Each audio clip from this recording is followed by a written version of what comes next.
So my fourth year as a pro, I played in the G League for Memphis.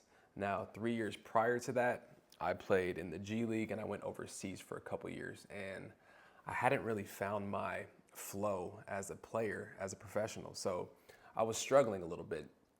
And I remember going to the G League that year, and the first maybe 10 to 12 games, I wasn't getting that many minutes. I was getting maybe 5 or 6 spot minutes here or there. We just had a lot of guys on our team that were called down from the NBA, and they were taking a majority of those minutes, and that's usually how it works. But I remember the minutes that I was getting, I remember just overanalyzing everything out there on the court, because when you get such limited time, you don't want to make mistakes. So I would catch myself just fear missing shots, or I would fear of making a mistake. And as a player, that's just not how you're going to find your flow. And I definitely wasn't finding my flow out there. So I remember after one of the games, I came home and I was talking to my wife, and she just said, next time you get the opportunity, just go out there and have fun.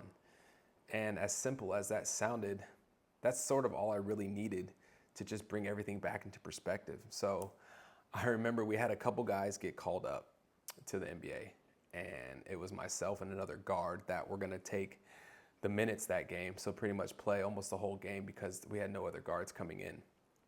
And my only focus that game was to just have fun, not care about making mistakes, not care about missing shots.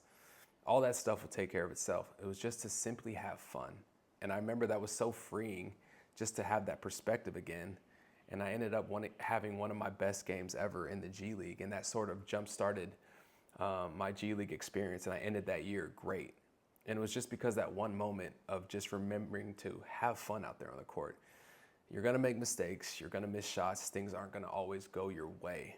But if you just trust your ability and have fun, usually things turn out for the better.